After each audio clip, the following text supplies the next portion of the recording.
welcome to the channel. As you just saw, I had to go to Home Depot and actually exchange some stuff. I got bigger clamps because I had some smaller ones for these canvases. If you don't follow me on Instagram, you probably won't know, so my name's right here. Follow me and show some love, you know, like, comment on some stuff if you'd like as well. My Instagram is actually the quickest way to get any of the updates that are coming out. Usually when I have an idea or something, I usually go straight onto Instagram. So, these clamps are actually going to put these canvases together, so it'll allow me to do my awesome fan art for this secret YouTuber. On Instagram a couple days ago, I posted 3 huge canvases and a bunch of spray paint, claiming that I was actually going to do a huge piece of fan art for an awesome YouTuber that I follow. And which is true. Well, now we're heading to actually work on this thing. When I was in high school, I was a very good graffiti artist. I'm still a great artist. I've definitely fallen off a little bit, obviously, due to just years and years and other things going up. I actually sketched some stuff last night, just some very rough drafts of what I think would look good, and we'll see how it actually translates onto the actual canvas itself.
Ended up going with painter's tape in the middle and the 2 clamps at the top. So now we can see what we're working with. Alright, looks perfect. So what I'm going to do now, I'm actually going to split it up into 3 sections this way.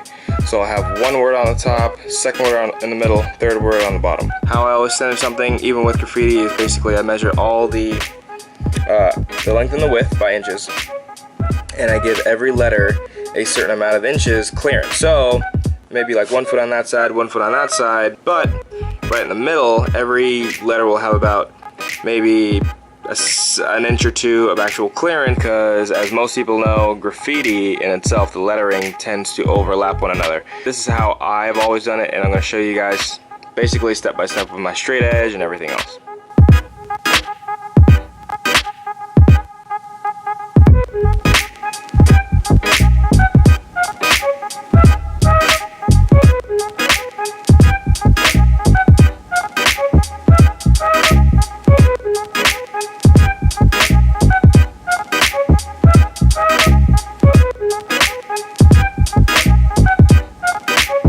So as you guys can see right now, I have 3 sections of where my words are actually going to go.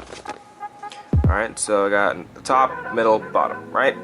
So on the top right here, I know this is, the first word up here is going to be keep. I definitely want to make it smaller than the 2 bottom words. It's keep, moving, and forward. The canvas in the middle is going to be EE, and then right here it's going to be P.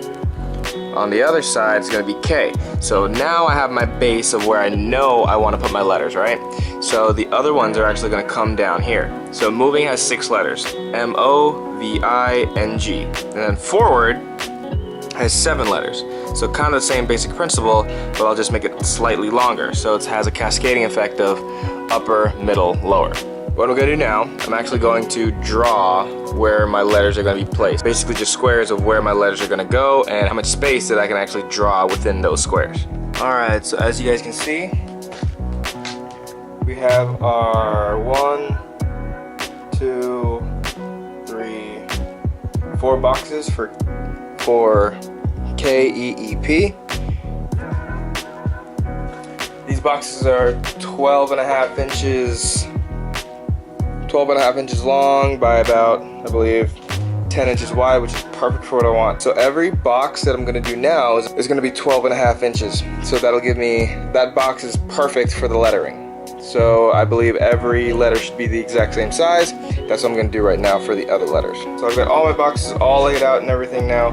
What I'm gonna do, I'm actually gonna put the actual letter that I'm going to do in every square, but I'm going to do it extremely small right in the corner. So that way I know this letter belongs to that block and that block only. Alright, so it's just like this one over here, first one over here is going to be K. So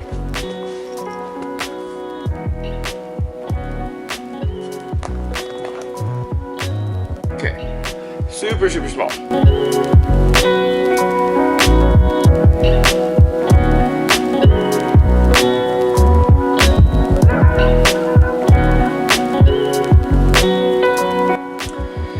So last night I spent a little bit of time actually sketching out what I want. So KEEP, MOVI right there, and G, and forward FORWARD, forward. The D couldn't fit over here, so I just put it down here.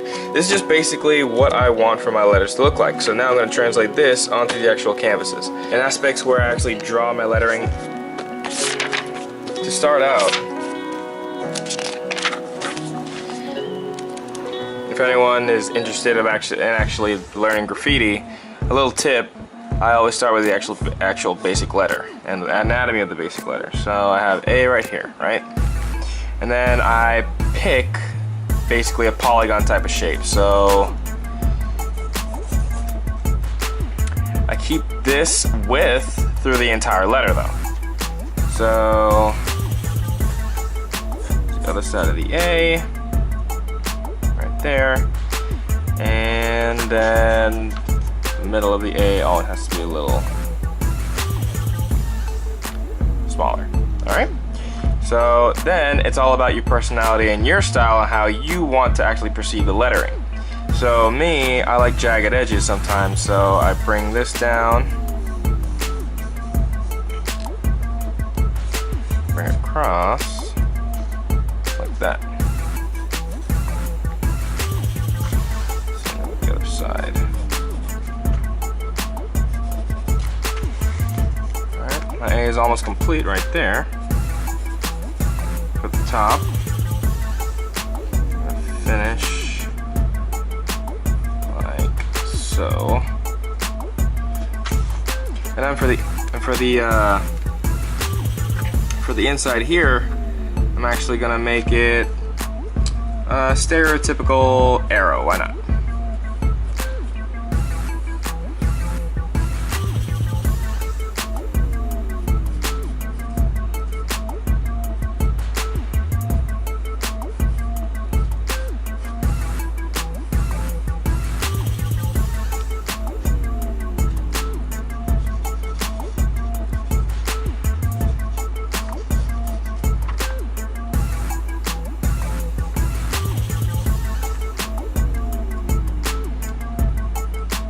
And that's it, the basic lettering. And now at this point I would erase the aspects that I don't want. So I don't want this inside the letter.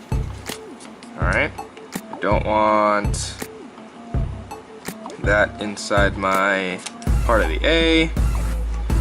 On the top, I don't want this here. I want to connect the actual parts of the lettering. Same thing with this.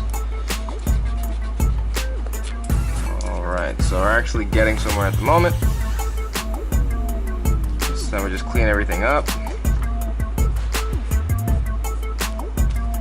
That's it. Perfect. An A in graffiti. Very, very simple.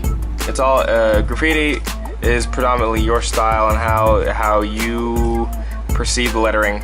There's no right or wrong way to actually draw a letter.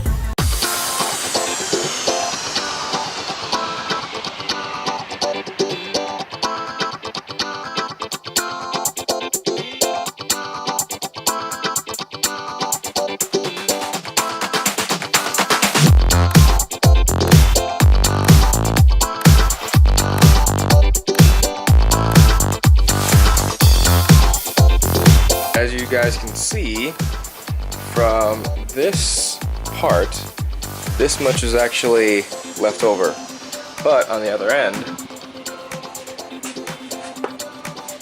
it's just about double that. So what I'm gonna do for the last word, instead of starting it within this last square, I'm gonna end up starting it just about here, so that the negative space and the positive space are actually one cohesive piece of the art. Because what's going to happen is it's going to look like it's, if I do it from there, it's going to look like it's completely shifted this way, when I in fact wanted to give it the illusion of being centered.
So it looks like our outline is completely done.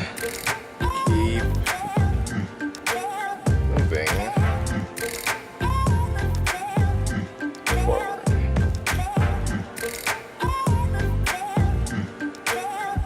Awesome. I think this is going to end with part 1.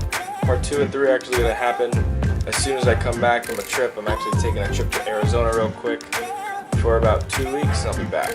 So this is just the very bare beginnings of this, but you guys got the insight of how I do graffiti and how I basically do my art and my kind of art style.